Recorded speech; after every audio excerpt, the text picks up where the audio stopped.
पानीपत की psycho killer कातिल हसीना, मासूम चेहरे की खौफनाक साजिश,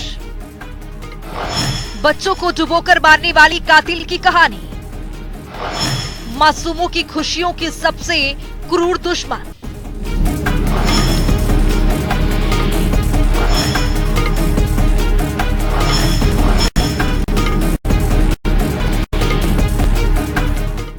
हरियाणा के पानीपत से वारदात की एक ऐसी खबर सामने आई जिसने पूरे शहर में सनसनी मचा दी है। 4 बच्चों को पानी में डुबोकर मारने वाली साइको किलर कातिल हसीना पूनम की कहानी बेहद डरावनी और खौफनाक है। एक के बाद एक 4 बच्चों की हत्याएं कर चुकी पूनम की गिरफ्तारी के बाद जब मीडिया के सामने परेड कराई गई तो चेहरा बेशक चुनरी से ढका था, लेकिन आंखें बेहद क्रूर नजर आ रही थी।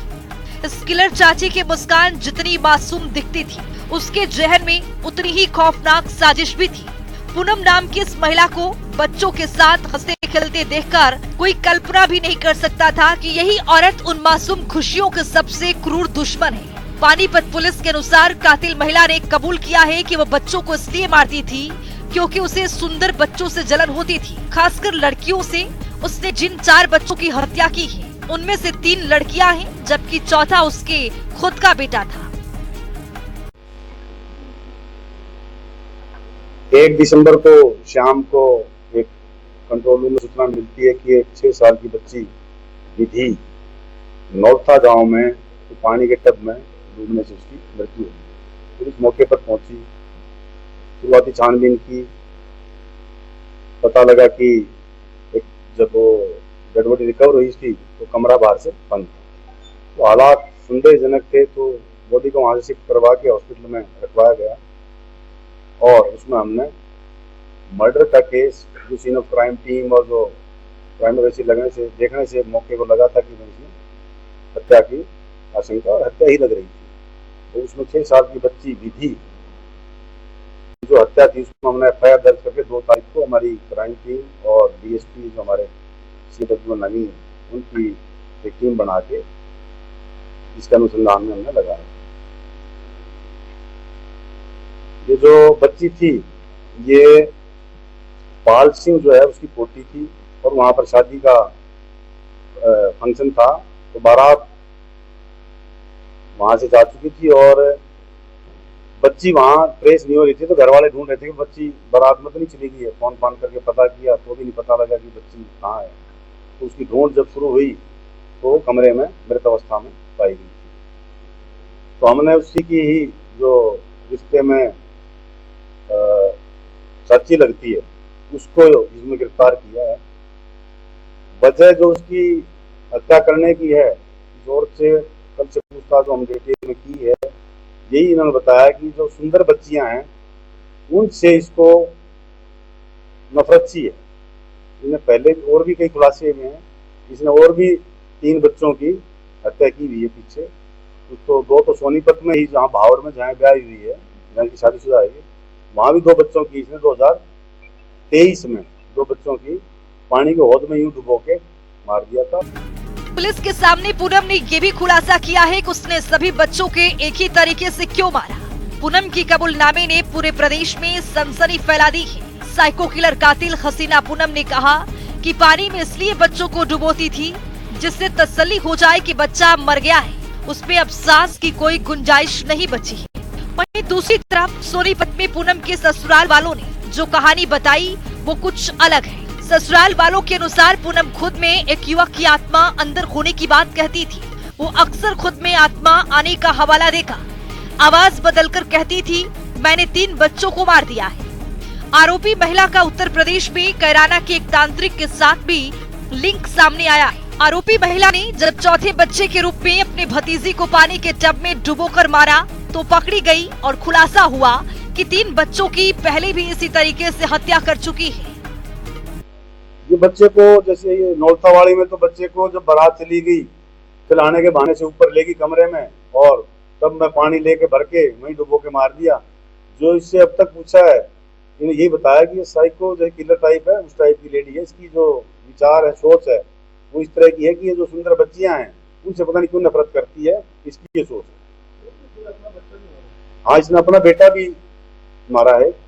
गांव भावड़ में जो सोनीपति जो 23 की जो वारदात है, पूनम के ऊपर उसके घर वालों को पहले से ही शक था, लेकिन कुछ दिन पहले विधि नामक एक बच्ची की हत्या के बाद घर वालों का शक यकीन में बदल गया। पूनम के खिलाफ पुलिस में शिकायत दर्ज कर दी। पूनम की इस हरकत को सुनकर हर कोई सन है। आखिर कोई माँ कैसे अपने ही बेटे की हत्या कर सकती है, वो भी खूबसूरती की सनक में। पुलिस अब पूनम से उसके सारे राज उगलवाने की कोशिश कर रही है। कातिल पूनम की शादी की तस्वीर सामने आई तो पूनम के साथ उसका पति नवीन भी साथ दिख रहा है। लाल रंग की लहंगी और हाथों में मेहंदी लगाए पूनम इस तस्वीर में दिख रही है। पास ही उसका पति नवीन कुर्सी के करीब बैठा दिखाई दे रहा है। कातिल पूनम ने कब कब बच्चों को मारा। 2023 में इशिका की हत्या की, 2023 में बेटे शुभम की हत्या की, 2025 में जिया की हत्या की, 2025 में विधि की हत्या की। आरोपी पूनम ने 3 वारदातें जिस दिन अंजाम दी, तीनों दिन एकादशी थी। यही कारण है कि पुलिस अब परिजनों के शक तांत्रिक वाले एंगल को मजबूत आधार मानकर जांच कर रही है। मृतक बच्ची जिया के ताऊ सुरेंद्र ने भी कई महत्वपूर्ण चौंकाने वाले खुलासे भी किए। सुरेंद्र ने बताया है कि पूनम उसकी चचेरी बहन है। 18 अगस्त को वो पानीपत के सिवाह गांव आई हुई थी। उसी रात वो जिया के साथ घर में सोई हुई थी। सुबह उठकर देखा तो बच्ची गायब थी।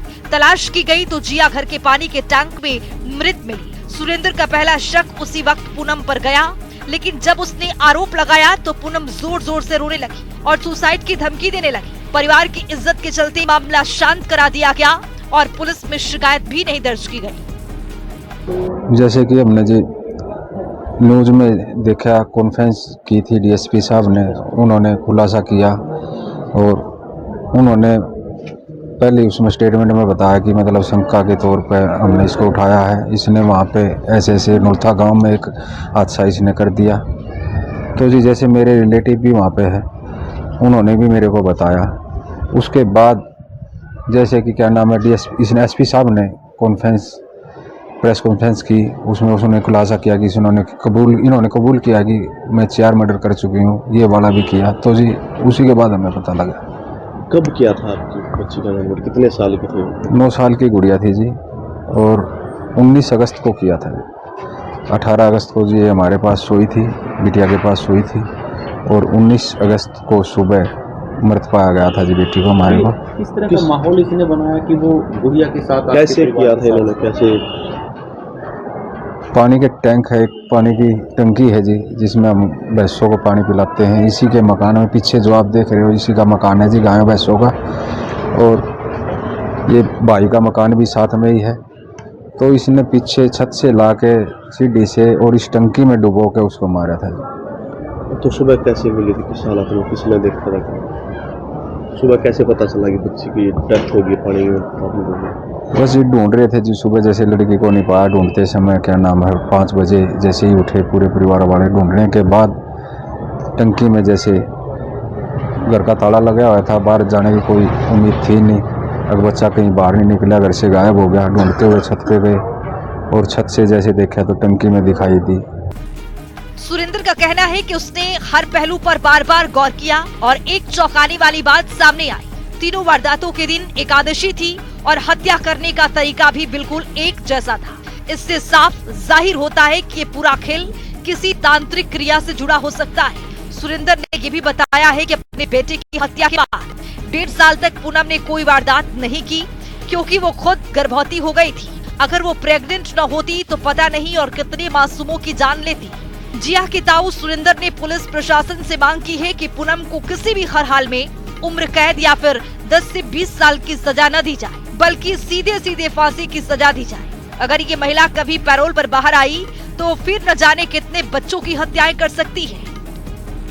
शंका हुई थी जी, पानी कम था, कोई बाहर का आदमी घर में नहीं था मौजूद, और बाहर से आने का कोई रास्ता भी नहीं था। घर के गेट का जो ताला लगा हुआ था, जो फ्रंट गेट है, बाहर से कोई उम्मीद नहीं थी कोई आ सकता है।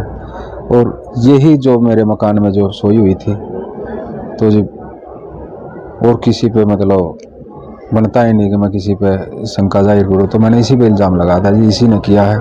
क्योंकि कहीं ना कहीं मेरे दिमाग में वो बातें थी कि जो बच्चा जो इसका था भांजा जो हमारा वो पानी की टंकी में एक्सपायर होया था, और दूसरा जो ननद की जो लड़की थी वो भी पानी की टंकी में गिरी थी। तो मेरे दिमाग में कहीं ना कहीं ये बातें भी रही कि वो पानी की टंकी में ही वो गिरे थे, पानी में ये गिरे। दूसरा मेरे दिमाग में कुछ बातें ये भी थी कि जिस दिन जो ये गुड़िया की जो डेथ हुई थी 19 अगस्त को, उस दिन एकादशी का दिन था और उधर भी एकादशी का दिन था। तो कहीं ना कहीं दिमाग में वो चीज़ें थी, तो मैंने इसी पे इल्ज़ाम लगाया था। तो उस समय कोई पुलिस कार्रवाई नहीं की थी? नहीं जी, उस समय परिवार ने मेरे को मजबूर कर दिया, रिश्तेदार ने मजबूर कर दिया। इन्होंने भी इस पे भी इल्ज़ाम लगाने के बाद इसने नौटंकी शुरू कर दी कि मैं सुसाइड कर लूँगी, मेरे पे इल्ज़ाम लगा दिया। धमकी देने लगी? हाँ, धमकियाँ दी। मेरी जो चाची है पूनम की माँ, उसने भी धमकियाँ दी कि लड़की को कुछ हो गया तो मैं अंदर सड़ा दूँगी। तो परिवार वालों ने बोला भाई तू तो मजाक बना रहा है इस बात का, मतलब घर में इल्ज़ाम लगा रहा है, बहन है तेरी, सगी बहन जैसी है। तो बाहर का कोई आदमी होता तो कर सकता था, एक परिवार का आदमी ये चीज़ें नहीं कर सकता। उस टाइम पर आप शांत हो? तो हमने जी कुछ नहीं किया, मतलब पारिवारिक दबाव की वजह से बस चुपचाप हमने अपना संस्कार कर दिया जी गुड़िया का। पूनम के अंदर एक अजीब सी जलन थी। खूबसूरत बच्चों को देखकर उसके चेहरे पर तनाव आने लगता था और आंखों में नफरत उतर आती थी। पुलिस पूछताछ में पूनम ने कबूल किया है कि उसे ये बर्दाश्त नहीं होता था कि कोई बच्ची उससे ज्यादा सुंदर न दिखे। इस सन की चाची पूनम ने हत्या की पहली वारदात को साल 2023 में अंजाम दिया। सोनीपत के बोहड़ा गांव में ननद की छोटी सी बेटी खेलते खेलते उसके पास आ गई। वो उसे बहलाकर बाथरूम ले गई और पानी में डुबो दिया। रोती तड़पती उस बच्ची की सांसें थमने लगी और पूनम ने दरवाजा बाहर से बंद रखा। परिवार ने मान लिया कि बच्ची की मृत्यु शायद बाथरूम में हुई हादसे के कारण हुई होगी। पूनम को डर था कि किसी को शक हो सकता है, इसीलिए उसने अपनी ही गोद के फुल 3 साल के बेटे को उसी अंदाज में पानी में डुबो कर मार दिया। एक माँ अपने बच्चे को खोकर पागलों सी रोई, चिल्लाई, जिससे किसी को शक नहीं हुआ कि ये मातम नकली है।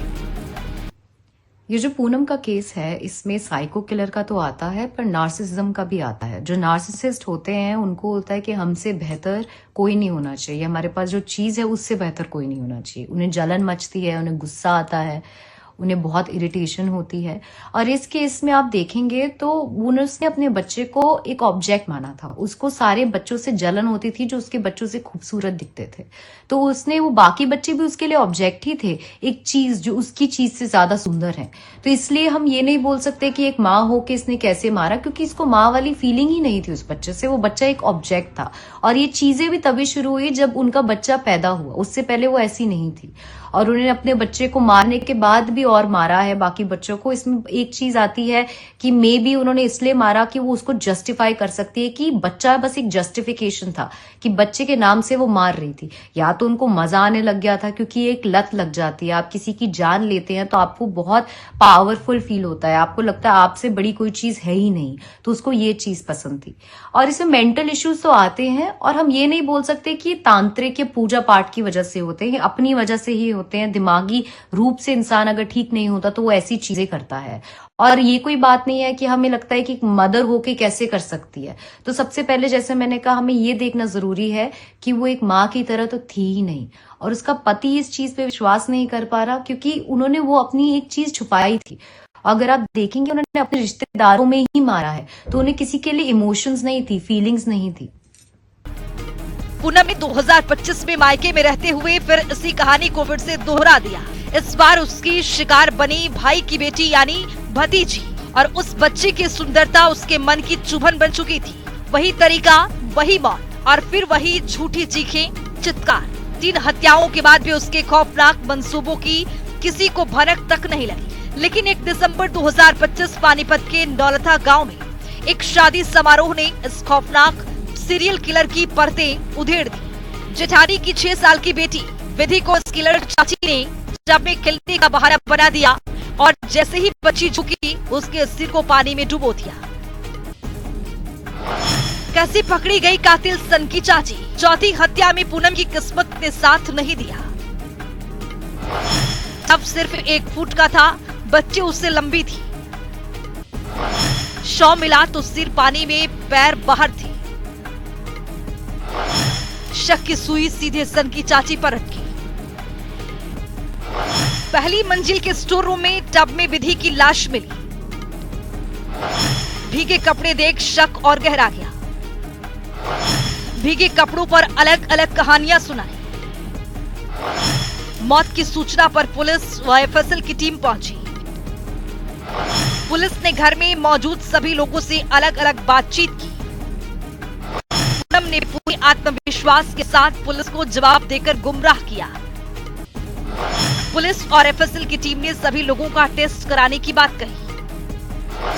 टेस्ट की बात सुनकर पूनम टूट गई और अपना जुर्म कबूला। पुलिस की पूछताछ में दरिंदगी सारे घटना खोलकर सामने आ गए। हैरानी की बात यह है कि हर हत्या के बाद सन की पूनम खुश होती थी और उसका जश्न मनाती थी जैसे कोई जीत हासिल कर ली हो। उसके अंदर सिर्फ ईर्ष्या, नफरत और खूनी संतुष्टि थी। पुलिस ने बताया है कि पूनम ज्यादा पढ़ी लिखी नहीं है। अब पकड़े जाने के बाद वो अपने किए पर दुख जता रही है, लेकिन ये पछतावा 4 मासूमों की जिंदगी वापस नहीं ला सकता। इस केस ने पूरे हरियाणा को हिला दिया है। सोशल मीडिया पर लोग हैरान भी हैं।